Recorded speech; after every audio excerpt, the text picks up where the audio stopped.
became very interested in the interwar period of housing in Bristol that led to the creation of this resource. And there's a lot of information as part of the background information to this is available on Know Your Place. Jenny mentioned Know Your Place a minute ago. And so we've got an interwar information actually added onto Know Your Place as part of all of this. The image you see there, that's not actually Sea Mills, that's actually Shirehampton. And I've put that there at the beginning because what Sea Mills is, you may know, and Mary may have mentioned this, Sea Mills is a garden suburb. And a lot of people think about Sea Mills being, the first garden suburbs in Bristol, which it is. But the very first garden suburb is this in Shirehampton. Shirehampton had the very first garden suburb before the First World War. But I will give you the kind of the story behind that as we go on. Now, this format is not a PowerPoint, it's actually what we call a story map. So I will share, in fact, I'll do that now. I will share in the chat box, or I'll do it at the end. There's I will share this actual resource because it's online. So you'll better go back to this after this talk and read this in your own time. But it just means we can explore this history in quite a dynamic kind of way. The story behind the Housing Act of 1919 it's all about this man here, Christopher Addison. Now he was a doctor by background, but he was the man behind the creation of what we call the Homes for Heroes Housing Act, the Housing Act of 1919, and it's called the Homes for Heroes Act because it comes from David Lloyd George's speech to Parliament at the end of the First World War, where he said, what this country needs are homes fit for heroes, in reference to the soldiers returning from the First World War, returning from the front. And what he didn't want them to be returning to was these sorts of conditions, these sorts of housing conditions. And this would have been in Bedminster before the First World War. In fact, this is a photograph actually post First World War. But these are the types of living conditions that David Lloyd George and Christopher Addison didn't want our heroes to return to. And so they started to discuss what type of housing would be appropriate for the working classes. So it's actually the housing for the working classes is actually the full name of the Act. The reason why I said about looking at this in your own time is because within this story map, as you see here, we've actually embedded oral histories from people who actually ever lived in some of these houses. And in this one here, this is Upper Terrace, which is was on Castle Green. And although what you now know as Castle Park was lots of houses and shops before the Second World War, Upper Terrace was actually survived the bombing in the Second World War. And that's an interview with someone who remembers living there in the 1960s. But that's a sort of accommodation that would have been regarded as a slum. And I'm going to say that and give you inverted commas because these are homes. These are people's homes we're talking about. So the use of the word slum was a very derogatory term that the government was using to say this. We've got to change these ways in which people are living. So that's just an oral history there. You better listen to that, like I say, in your own time. So those are the conditions that David Lloyd George didn't want his heroes returning to.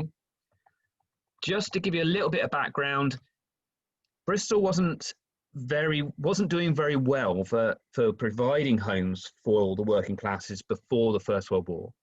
And a lot of what Bristol was reliant on was the work of philanthropists, and in particular, people like Susanna Winkworth, who in the Victorian period was very active in trying to provide good quality housing for people from the working classes. Before, you would have had nobody taking any interest in providing quality homes, but Susanna actually built the first purpose-built dwellings for working classes on Jacobs Wells Road in the 19th century. The first council houses were actually built before the First World War, at the end of the 19th century. Bristol Corporation reluctantly decided they should build some houses, and in this case flats, for people who are being displaced by some transport schemes, some new roads schemes. And those people were essentially they were clearing slums to put some new roads in, and they needed to rehouse those that population. And I have to say, were reluctant, because before the First World War, the council had only built about 75 actual dwellings for people. So that's, if you think about the housing need that we talk about now, in terms of the mayor has got to build 2,000 homes each year and so on. Before the First World War, the council had only built 75. So that's the kind of puts that in perspective about what's going on before the First World War. But when they actually built the homes, they were very small flats, and they were built in only 4 places around the city. These ones on Chapel Street, which is in St. Philip's. And also, when you go onto this, these maps are fully interactive within the actual story map. So you'll be able to go in and explore exactly where that is. So you can zoom in and out on the map, and you can see exactly where that is. This is St. Philip's, so you've got Temple Meads up there, and now where that is, it's just industrial estate. So these flats don't exist anymore. And in fact, there's only one set of these houses that still survives. This is another set that were built on Braggs Lane. This is Old Market. This is West Street and Old Market, and that's where the houses were. And then there was another set. The next 2 sets were around the area of Baptist Mill. So this is where Junction 3, the motorway, comes piling in here now. And those were demolished when they built Junction 3 for the M32. And up here on the top left, that's the bottom of Minor Road. Minor Road comes in here. This is the M32, like I say. And these are still surviving on the end of Minor Road. And they're the earliest council houses still surviving in the city. And they were built about 1905, 1906. They're now, they're actually managed by a local cooperative. So they're no longer council flats. They were sold to a cooperative who now manage that, and it's on our local list. So there's a part of the city we're really keen to retain, because they're the only ones that survive from this phase of council house building. The other thing the council did do was to build this lodging house for working men, and that is in St. Jude's. That still stands. And it's Samuel Loxton who drew the image of the house, the building there. They also did some lovely drawings of the interior of the municipal lodging house. But in terms of actual significant housing, I mentioned Susanna Winkworth, but the Shirehampton Garden Suburb is really the earliest attempt to actually provide housing for the working classes in a meaningful sense. And I say that because what is actually being built in Shirehampton, it's picked out in colour on the screen here. There's an aerial view. So this is Passage Lees in Shirehampton. The railway station is just off the screen to the bottom of the screen there.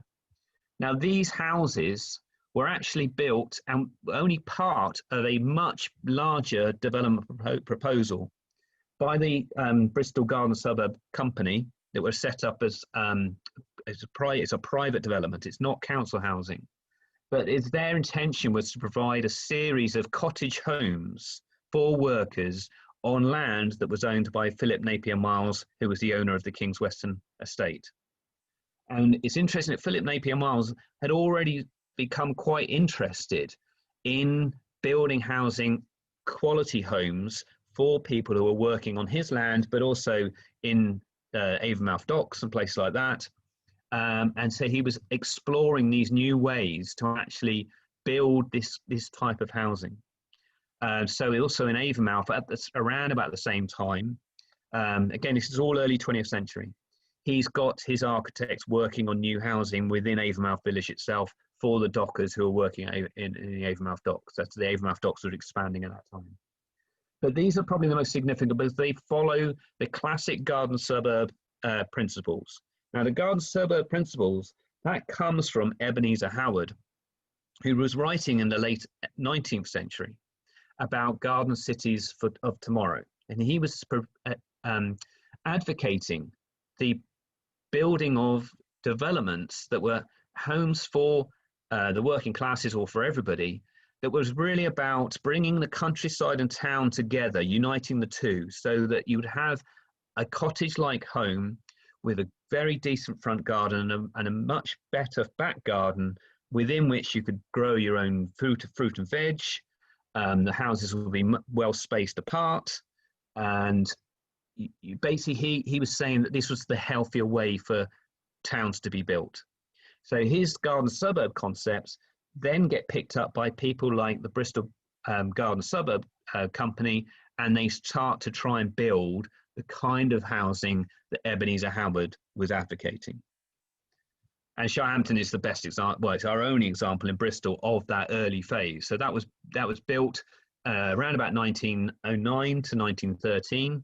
The company went bust immediately before the First World War. And then the First World War itself, once that started, that completely curtailed the actual development. So these are the only ones that were actually ever built within Shirehampton. And I suggest if you go for a walk around here, they are really good. If you don't know it, they are really, really gorgeous houses there. They're almost like the Letchworth kind of garden suburb kind of principles, but just on those couple of streets. And it was only 44 were ever built, although it was actually planned for a much wider area of what is now Shirehampton and the actual council estate in Shirehampton, but off to the left of that picture there. Another estate that was built, and this was actually built during the First World War and was largely built on the principles of the garden suburb principles, but it isn't very well known, this one. This is the King's Weston Munitions Estate, and this is still there. If you go to the bottom of Shirehampton High Street and turn right as if you're going to Lawrence Weston, the first group of houses you pass are all part of this munitions estate, and they were built by the War Ministry for workers who were working at the what became the smelter, but at the time was producing mustard gas at St Andrews Road in Avonmouth. And the people who were working, or the men who were working there, their families were living in these houses, just what is now the Long Cross in Lawrence Weston. Again, it's been built largely on the land of Philip Napier Miles. So again, it's reinforcing this connection between the garden suburb concepts within Bristol and the landowner at King's Weston House. This is those houses, and if you were on this street now, they look very similar to this, just as they did in here. This is the 1950s, but they look pretty much the same today. Particularly these boundary walls. As you come along the street, you'll see that these rubble stone boundary walls, they're still there. And the other thing about these, they start to, just like the Shirehampton Garden Suburb, introduce this idea of parlour houses. And you'll hear me talking about that in a minute. Parlour houses, essentially, if I was an estate agent and I was selling these houses to you, I would be telling you, these are lovely houses, they have 2 reception rooms. 3 bedrooms upstairs and 2 reception rooms, and that's the kind of type of housing Ebenezer Howard was recommending. And 2 reception rooms, that's a lounge and a parlour. Now, when we've talked to, because we've done a lot of work with communities on in this type of housing, and we talked to them about, well, what does it mean to have a parlour? And these are people who've lived there since the Second World War, say, and they say that's their best room. That's the room they keep for best. So they would sometimes only ever use that room at Christmas. But there was a lot of discussion, particularly through the Housing Act, as you'll hear me talking about in a minute, about how much of the housing should have a parlour. Now, the Labour Party at the time were arguing for parlours to be built into these homes because they felt that it was a way of encouraging the aspirational attitudes within the working classes. You have a parlour, this is a best room, this is where you put all your fine crockery and so on. Whereas other parties, well, the Conservative Party and the Liberal Party were really saying that if you have a parlour, it means the houses are more expensive to build. So we have to have a balance, we have to balance that. When it comes to munitions estate, just coming back to this, you'll see in this text that 40 non-parlour houses were built out of the 100, and 100 parlour houses were built on this munitions estate. So these are workers, they're working on a mustard gas factory, and 100 families have a parlour on this estate, which is, I think, quite interesting that even before the Housing Act, the government, and this is government money paying for these, the government had actually built in these parlours for the workers at the mustard gas factory. Just to give you an indication about what does that actually look like inside one of these houses. This is in the 1950s, but that's pretty much what the scullery would look like. So these houses on the ground floor would have parlour, living room, and a scullery, and that's the tin bath. So no, we're not talking about bathrooms yet in these. So you've got your tin bath there. Then that's your parlour. Now, what's interesting here as well, although that's a scullery, really that's a washroom. That's not where you do your cooking. The idea was you do your cooking within the living room or the parlour on the range that was in the living room or parlour. So that's the range that you would be doing your cooking on. And so the idea, I'll come on to the housewife in a minute actually. But just to give you an indication, so that was it in the 1950s before they modernised it. And once it's modernised, it looked like that. So after they did a lot of, because by this point, these are council houses, and the council went through and modernised them, taking out the range, putting in a fireplace, 1950s fireplace, and yeah, made it a bit blander in a way. Right, now on to the actual Housing Act itself. So as I said, in 1919, David Lloyd George made the speech in Parliament saying we needed homes for heroes. Christopher Addison then introduced the Housing Bill to Parliament, and in which it said the homes we build for our working classes need to be in accordance with Ebenezer Howard's garden suburb principles. So the homes need to be well spaced out. We can only build a certain number of homes per acre. Every home must have a front garden, must have a back garden. They must have 3 bedrooms. They must have a living room, and some of them would have parlours. And also these places that we're building must have things like tree-lined streets. They must have spaces for allotments. They must have spaces for leisure activities so people can stay fit and healthy. It was all about healthy living.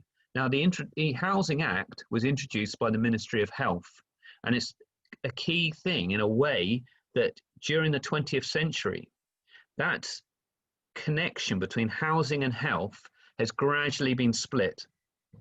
Whereas through the 19th century into the early 20th century, there was a really clear connection between the need for housing and the need for good public health. And those two things together mean you get lovely places like Sea Mills and these other places being built, because the overall driving principle is these people need to be healthy. They need to be healthy, they need to have jobs, they need to be able to get to somewhere they can exercise, they need to be able to get somewhere where they can grow their own fruit and veg. So we're really talking about sustainable communities here with these types of places. Once the council Bristol Council actually got itself together with this idea about building for healthy communities, it really did start to lead the way. And in the early days of the housing being built under the Housing Act, Bristol was probably groundbreaking, and I'll explain why I think that in a second. But even before the Housing Act was actually introduced, Bristol had already bought land out at fish ponds to build up to 1,500 homes. Before they've even got the money from the government, they'd already secured that land, and the Housing Committee had instructed the city engineers to start designing an estate for houses for the working classes that was going to be like a garden suburb. So the very first estate that was built and was being built before the Housing Act was actually introduced was at Hillfields. Now, when I say Hillfields, a lot of people say, where on earth is that? They haven't even heard of it. So we've been working on projects out at Hillfields, and it's actually way out on the very northeastern corner of the city. It's just past Fish Ponds, it's just south of Staple Hill, and it's right on the edge of the city. So on this map here, that is the city boundary coming down the outside of that red line there on the right-hand side of that map there. once you're over here, you're in Soundwell, and this is South Gloucestershire over here as it is now. But this estate here at Hillfields, this is our best example of a 1919 Homes for Heroes Act estate. The houses in here on this plan are coloured for the years in which they were built. So the black ones are 1920, the red ones are 1921, and the yellow are 1922, and or yellow or orange, and the blue ones within that red line boundary, which is the extent of the estate, the blue ones are after 1922. In fact, they post-date a later act. So by the time of the end of the act, half of the estate had been built at Hillfields, as opposed to Sea Mills, where they'd only built a few hundred houses. They'd at least built 750 houses out at Hillfields. Now, the most important thing out at Hillfields, and this is where I get really kind of a bit geeky, maybe. I don't know what the actual word is, but the thing about Hillfields, the black houses are very, very, because they were funded directly from central government.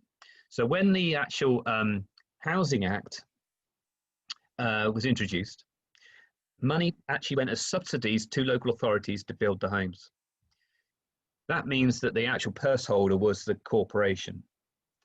In regards to the black houses there, they were funded directly by the government. The government actually paid for those houses to be built. It was direct funding for those.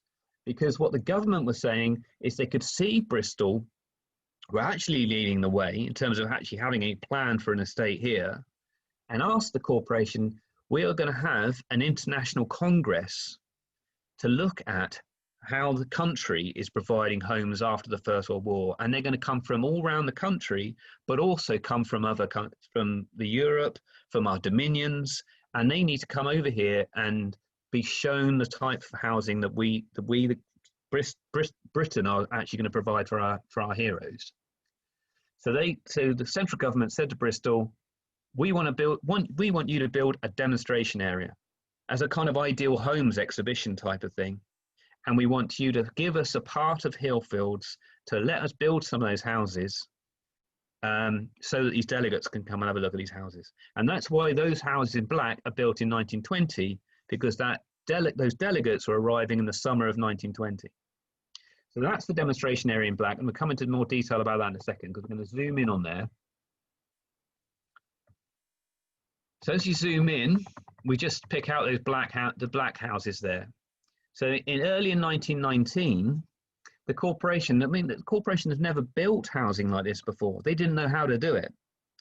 So the housing committee suggested what we should do was have an architectural competition, the brief of which to say what we want are housing that we can build cheaply, we can build quickly, and will be appropriate for the working classes and built in accordance with Ebenezer Howard's concepts. So they had this competition early in 1919, and on the back of that competition, they chose 10 winning designs, which then were built as this demonstration area. And it means that these houses that were built in the demonstration area are some of the only types of these houses built anywhere in Bristol, in fact, anywhere in the country. So just to go into some detail, that's a drawing of the demonstration area being built. This is Samuel Loxton drawing that in 1920.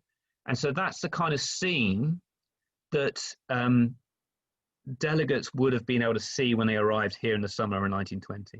And when those delegates arrived, they arrived at Staple Hill Station and were met at the station by Boy Scouts and Girl Guides, who showed these 500 delegates around Hillfields, took them into these houses, some of which, none of them were occupied by then, but these are the first ones to be occupied. A few weeks after the delegates had been here, people moved into these houses here in about July 1920. So it was June the 5th, 1920, when 500 delegates visited the area, and it was reported in the newspapers. Again, this isn't Samuel Loxton, but it's a drawing of from one of the architectural papers indicating that the Essentially, the delegates arrived there, and it's just like working around a building site. It was just full of mud. The roads weren't in or anything like that. But at least they got, the corporation got some responses from the delegates about the type of housing the city council building here. So just zooming in here, the key ones that were built, these ones in black here, these houses, these are the only ones built like this anywhere in Bristol. Now these ones, what's interesting with these were 2-bedroomed houses. And the delegates saw those, and just, you can look at this in more detail later, but this is the actual original architect's drawing for these. And they were designed by W.H. Watkins, who was actually an architect who was designing things like cinemas in the city at the time. He entered the competition, he won with this design, but they have only 2 bedrooms. Now, when the delegates saw those, their response was, 2-bedroomed houses, that's not appropriate for a growing family. You need at least 3 bedrooms. So after that response from the delegates, no other 2-bedroom council houses were built anywhere in the city, except for flats in a later period. So in terms of the interwar period, these are the only 2-bedroom houses on any of the council estates. There are other quirky things that you'll see about those designs, which when you look at this in more detail, you can have a look at. The other designs, there was one other 2-bedroom one that's up there. That's an interesting one because that was designed by Heathman and Blacker. And Blacker, that's Evelyn Blacker, and that's the first female architect in the city. And she is also the architect who designed the cenotaph in the city centre as well. And she designed some of these houses. And these designs, although it's a 2-bedroom version on that site, her 3-bedroom designs ended up being just built on many of the estates around the city. And there's a Clifton and Hotwells Improvement Society plaque to her in Victoria Square in Clifton. I'll just whiz through some of these. So that's her other one. That's a 3-bedroom one, non-parlour. Just to point out within here, though, again, we've got another oral history. This is someone who grew up in this house here and remembers what it was like when he moved in there. She also drew a beautiful picture here looking out of her back garden, what it was like before the rest of the area was developed. And that's her with her sister in the back garden. And when you listen to that, you'll hear her talking about just how privileged they felt to be moving into this house and how lucky they were. They felt really on the privilege to be here in what effectively was the countryside. And it was just a fantastic place to grow up. Now this is an interesting one. This is this is semi-detached. So quite often, although I've just shown you some areas where these short terraces, the bulk of housing that was built in this period was semi-detached. And this semi-detached pair, that's the only pair of this type built anywhere in Bristol. Again, it's an indication of how this is an experimental phase. And this is a parlour type. It's a very big parlour type, lots of roofs, tiles there. And that starts to give you an indication about why that wasn't built anywhere else, is because the cost of building that was just prohibitive. And so they just, although it's a very nice design, very arts and craftsy, but if you want to build 15,000 homes for the working class, you're not going to build it like that because you won't be able to afford it. The idea was you were going to build homes that was going to cost you around about the region of £800 per unit per house, £800 to build. That one cost nearly £1,000 to build. And so that made it very prohibitive. This is another oral history here. You listen to that one, and that's actually someone who grew up in a non-parlour house. But even though they're in a non-parlour house, and they were a family of 8 or 9, I think it is, they said they never used the lounge. The lounge was their best room, and they only ever spent their family time in the kitchen. And the lounge was just the Christmas room. And so a family of 9, 3-bedroom house, they only live, their family time is in the kitchen, which is just, I find quite incredible. Think about our modern lifestyles. That's this is one, another parlour house. This is one that you will see time and time again. So part of what they're doing is experimenting different types of designs, trying to find the standard house type they can build everywhere. And because of the price for this one, when you see parlour houses on these estates elsewhere, none of these actually in Sea Mills. I've never seen anyone these in Sea Mills, but other estates like Southmead or Knoll, the parlour houses will be this design by Mr. Wakefield. Oh, just because a lot of people say about the plaque in Hillfields, this is actually commemorating the actual building of these homes, and this is the plaque on Beach and Drive. These are more Watkins homes, these are parlour ones, and the plaque is there. And although it says these are the first ones built under the National Housing Scheme, our research has shown that actually the first ones to be occupied were these ones up here on the corner of Briarway and Thicket Avenue, and the Beach and Drive ones was a few weeks or so later. But they were probably built, they would have been there, and the delegates would have seen those when they came to visit. Now, when you, like I say, eventually the whole estate was built. One of the reasons why I've coloured those differently, and the blue ones are quite extensive, that's the other half of the estate, is because, as you could probably imagine, it's government funding. And what do governments do with funding? They tend to cut it. And so the first time the term axe was used for a government cut was to do with the 1919 Housing Act. So they had a spending review in 1921, and they decided that councils were being far too free and easy with the money, and that they needed to curtail the amount being spent on these housing. And so they actually had a cut. They had what they call the Geddes. The Geddes was Lord Geddes was doing the review, and he said you should just stop spending the money. And so they have the thing called the Geddes Axe. So the first time the term an axe used to define a cut to government spending was used in 1921, when they cut the money for the building of houses for the working classes. So that means that Hillfields only was half built in 1921. Nearly half built. The yellow ones, I said earlier, they were built in 1922. They're built under contract, existing contracts just being built out. So that's why these last ones in orange were being built out there.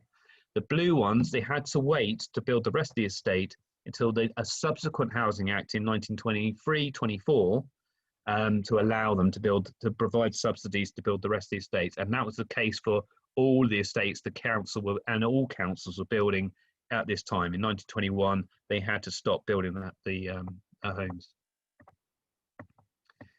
Just, I mentioned earlier about how it's not just homes, and that's, I think, again, this is something, I mean, I can say that I work for the council. I can be quite rude about the council, I think, as long as you keep it between us. I think there's quite often we lose sight of the fact it's not just about homes. Communities need more than just homes. And so you need these community facilities. Now, they didn't get it right either in 1919. Even though there were some community facilities being introduced into some place like Hillfields, like the recreation ground here. And this is the recreation ground. This is a group of boys who've just finished a football game on the recreation ground in 1922. The recreation ground is here. But there weren't anything like the community centres or churches. The school wasn't built to about 1925-26, and that's the same for Sea Mills. And so actually these communities coming out here, rarely having anywhere to work, rarely having anywhere to be able to go to school, not having those community facilities, and your nearest church would have been down on Lodge Causeway, which is down here. And it wasn't until much later that they started to introduce churches, even though the sites were laid out ready for a church to be built.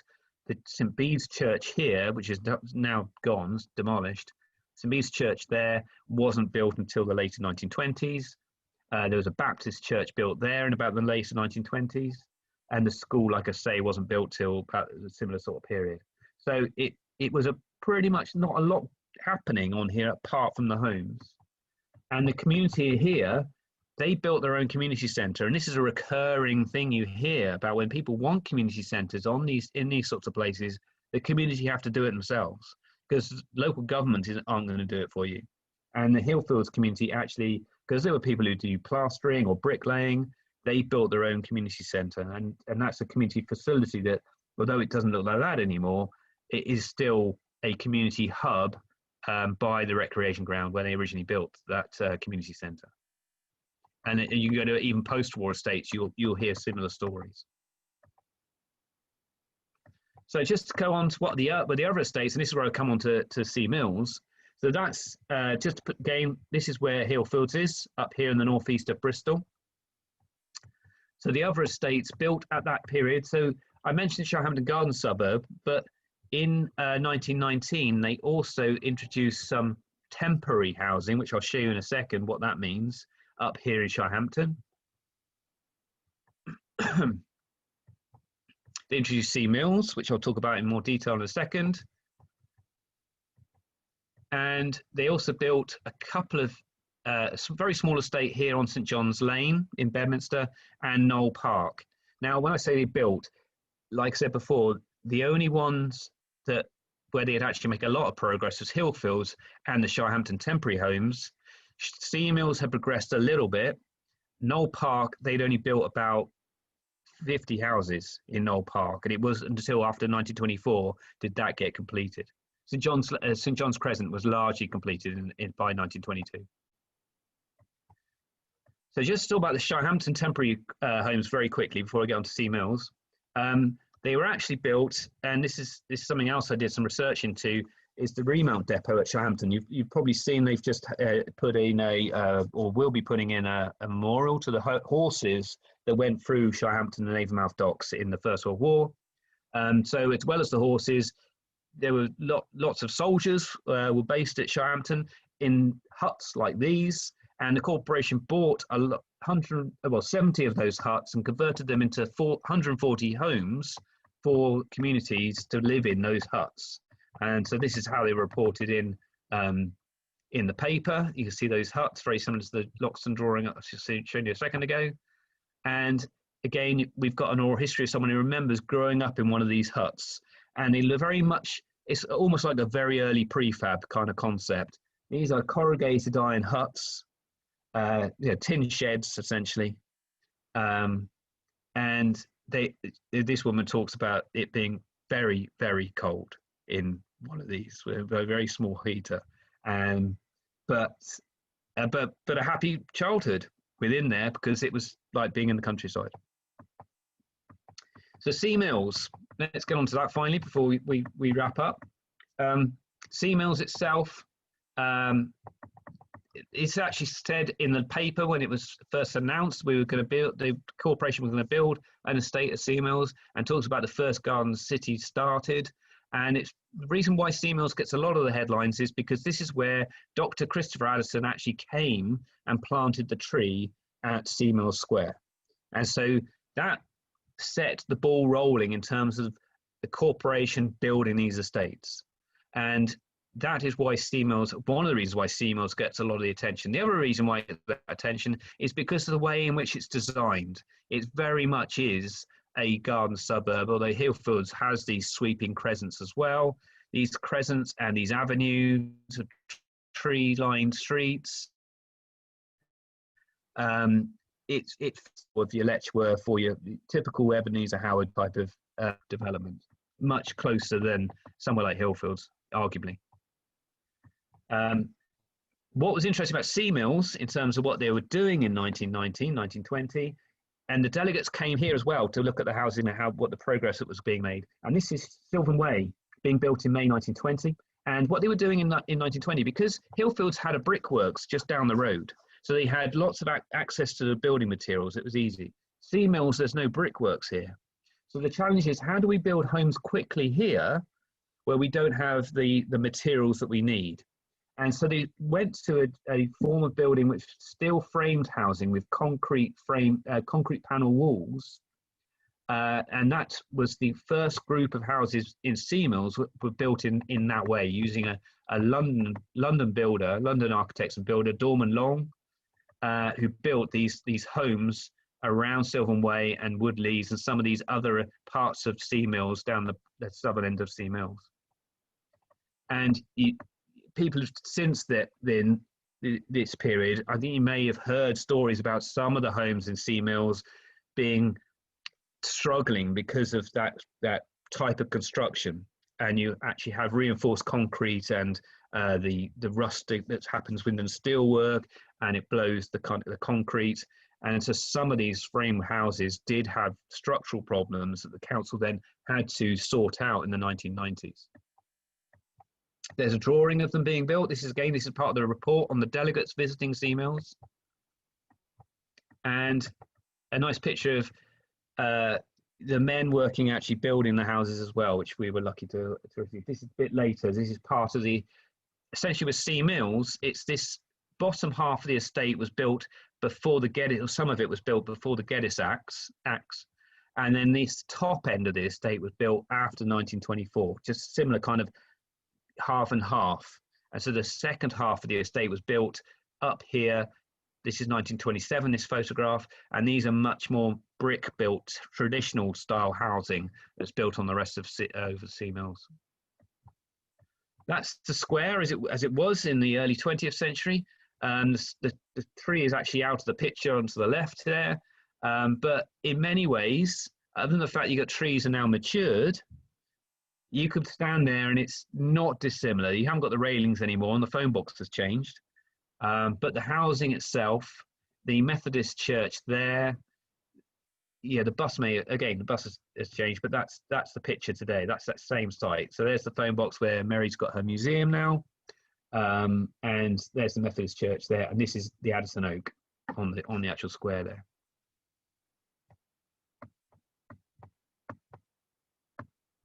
Just very quickly on Knoll Park.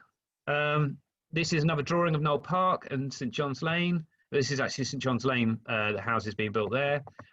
Nice aerial view, or again, typical garden suburb type layout, but in a state that many people don't really think about. And yet most of Knoll Park, they are all parlour houses, whereas Hillfields ended up about 50-50, and the same as Sea Mills. Knoll Park is almost 100% parlour houses. And so where Knoll Park, and you have what we now know as Knoll West and Philwood, once they've started building Knoll West and Philwood in the later phases of housing development, they're building non-parlour houses at Knoll West. Knoll Park is, people who can afford to live in those houses. Because don't forget, once you've built a parlour house, that's a higher rental. So most people actually, once they started to look and being able to select what houses they were going to be moving into, they would choose to move into a non-parlour house quite often because of the lower rent on those houses. Just to give you a very quick run through before we finish, the later phase, as I mentioned, in 1924, they introduced the Wheatley Act. Although there was a Housing Act in 1923, a lot of that emphasis was on giving subsidies to private developers to build housing. In 1924, the Wheatley Act actually introduced new subsidies for councils to build. So in addition to completing estates like Hillfields and Sea Mills, the council were also able to progress with Hallfield that they had planned in 1920, but had not got anywhere near developing any of Hallfield. So that's Hallfield up there, which is just behind, to the right of the Gloucester Road, to the east of Gloucester Road. The other estates were down here, Bedminster Down. And the reason I'm showing you this is just how much housing was built on the back of these housing acts. So there's Knoll West and Philwood and some of Bedminster. Little outliers in East Bristol, in Whitehall and places. They rebuilt Shirehampton, so those temporary huts were replaced by the brick buildings you now see at Shirehampton. So if you get off the railway station at Shirehampton and turn left out of the Station Road, you end up in a lot of brick built houses, and they're the houses that were built in 1926 to replace the temporary huts. St Anne's Park, and that is actually an estate that was built for residents who were living in the slums of the Dings, and they were rehoused in St Anne's Park. And finally, Southmead, where we've been doing quite a lot of work with the community up there. Southmead's in two halves. You've got the interwar estate here that was built in about 1931, and then north of Greystoke Avenue, you have a post-war estate as well, which isn't, I haven't picked out in colour on this map, but it became one of the larger estates as a result of that post-war building. But that gives you an indication of the amount of housing that's being built in the interwar period. That's all council housing. Of course, 50% of that is now in private ownership because of right to buy policies.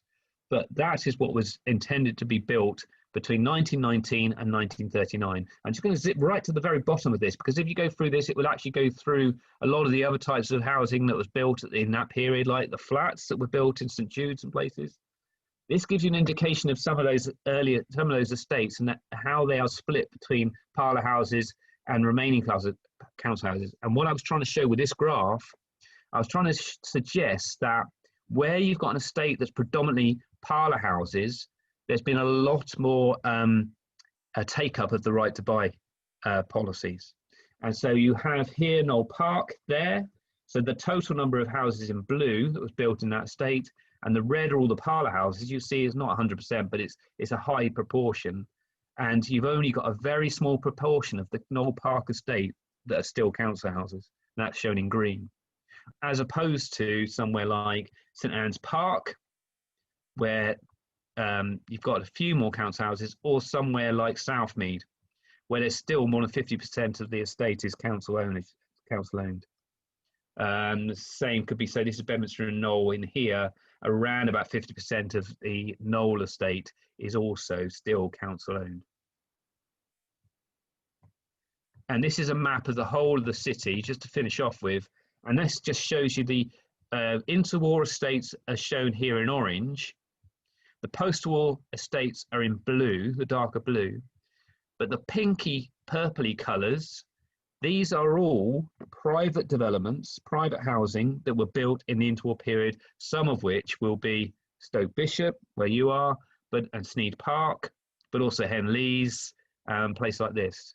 So it shows that from 1919 onwards, all this coloured stuff, where it had all been fields, that's where all of Bristol's growth was, either from 1919 to 1939, which is the orange and purple, or it's the darker blues, which is the post-war council estates. So it just shows you just what an impact that government funding, if you ignore the dark blues, if you just look at the orange and the purple, that a lot of that is government funding, government investment in housing for the people of Bristol. I'm going to finish with that. This just shows you, it gives you an indication of how Bristol was performing. And in some ways, like I say, we did very well at the beginning of the period, but by the end, we were performing at like averagely when you compare it to other cities. And cities like Birmingham, Liverpool and Manchester, they provided far more homes for the working classes in this period between 1919 and 1939 than Bristol did. I mean, I know they're bigger cities, but they did do a lot better than we did. And I'll stop at that. I'm happy to answer any questions. Hopefully that's just a real big fast run through. There's lots and lots more information there, and I'm very happy to share the information. I think they don't want to talk. She can stop that. Ask him to stop screen share. Thank you very much, Pete. Can you hear me? I can. Right. Thank you very much. You can take your screen away now. Thank you. I will try and do that if I can remember how to do that. And I was just amazed how much council building there was as well. Yeah. I know, I was surprised looking at old photos to realise that actually a lot of Sea Mills was built before Stoke Bishop, as far as the number of houses went. I mean, they... Oh, yeah. Yeah. Yeah. Now we have a question here from Roger Harper, but I need to unmute him before he can hear himself speak, I think, and I've got to work out how to do that. Unmute all. Unmute. Okay, there you are. You're all unmuted now. Ask Roger Harper to speak. So Roger Harper, would you like to ask the question you put on chat? Thank you very much for the very interesting talk. My question is in two parts. The first one is what was the eligibility criteria to occupy the very early council homes? And the second part is, could you just give an illustration of a typical rent, say in the 1920s? Yeah, so